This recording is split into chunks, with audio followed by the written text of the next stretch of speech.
सरकार ने स्वच्छ सर्वेक्षण 2024 के लिए जो गाइडलाइन जारी किया, इसके अनुसार राजधानी जयपुर के दोनों नगर निगमों को जिस तरह से कार्य करना चाहिए वह नहीं हो पा रहा है। सर्वेक्षण में जिन बारीकियों को परखा जाएगा उनको निगम के अधिकारियों के द्वारा शायद नजरअंदाज कर दिया जा रहा है और इससे सर्वेक्षण के दौरान मिलने वाले अंक में कटौती हो सकती है। पेश है हमारी खास रिपोर्ट। केंद्र सरकार द्वारा सालाना कराए जाने वाला स्वच्छ सर्वेक्षण अब अपने अंतिम दौर में है। पिछले सर्वेक्षण यानी साल 2023 के परिणाम में जयपुर के दोनों नगर निगम फिसड्डी साबित हुए थे। हेरिटेज निगम की 171वीं और ग्रेटर निगम की 173वीं रैंक रही थी, जो साल 2022 में 26 और 33 हुआ करती थी। वह साल 2024 में कैसी रहेगी? मौजूदा समय में नगर निगमों का पूरा फोकस इसी बात पर टिका हुआ है। निगमों के प्रशासन ने दिखावे के लिए पूरी ताकत झोंक दी है। लोगों को जागरूक करने से लेकर सफाई के इंतजाम करने में निगमों के अधिकारी अब बड़ी मुस्तैदी से जुटे हुए दिखाई दे रहे हैं। लेकिन जितना अधिकारियों का फोटो खिंचवाने में ध्यान है, धरातल पर उतना काम होते दिखाई नहीं दे रहा है।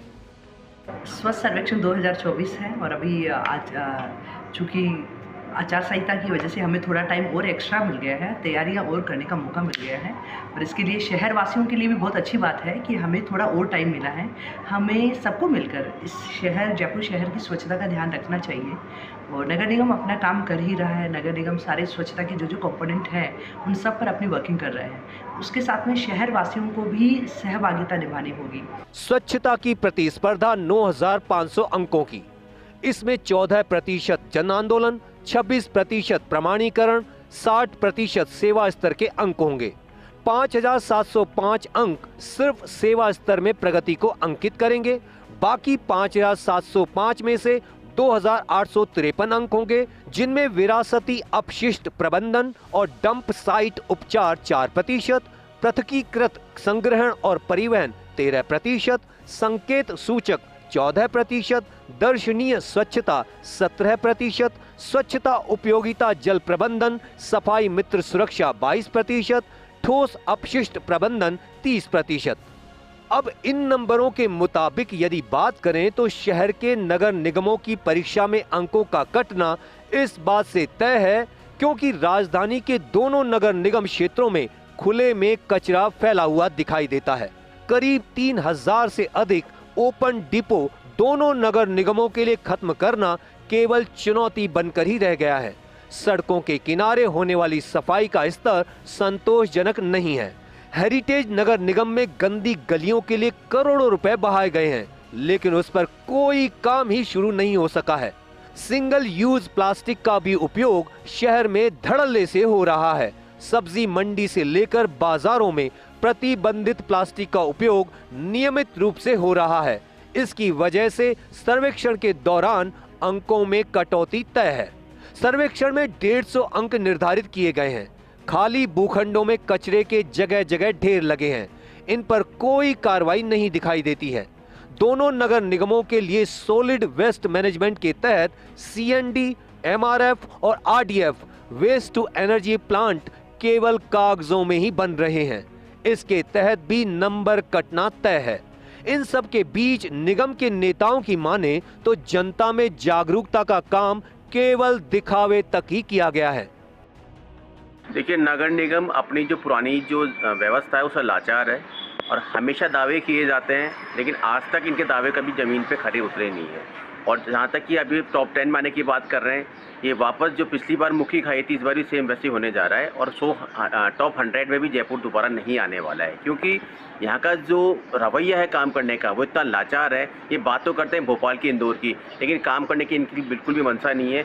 मात्र ठेकेदारों पर विश्वास करते हैं और ठेकेदार अपनी जेब गर्म करते रहते हैं। आप जयपुर शहर के बाजारों को तो चमका लो, मगर आप नज़र उठा के देखोगे अगर कॉलोनियों की तरफ जा कर के तो आप किसी कॉलोनी में, किसी बस्ती के अंदर या किसी मोहल्ले में आप चले जाओ तो आपको जगह जगह कचरे के ढेर मिल जाएंगे, आपको नालियाँ भरी हुई मिल जाएंगी, सीवर रुकी हुई मिल जाएंगी।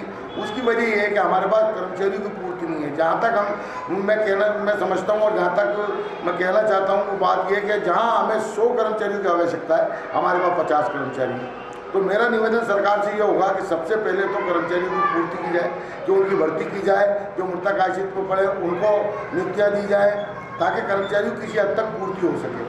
सर्वेक्षण के अंकों पर नगर निगम परीक्षा के अंतिम दिनों तक भी तैयारियों में जुटा है।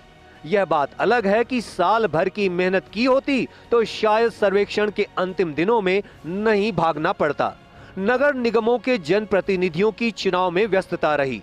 प्रशासन पर मॉनिटरिंग नहीं होने की भी एक वजह यह थी कि सर्वेक्षण के लिए पर्याप्त कोशिशें नहीं हो सकी और इनका धरातल पर रिजल्ट दिखाई नहीं दे रहा है।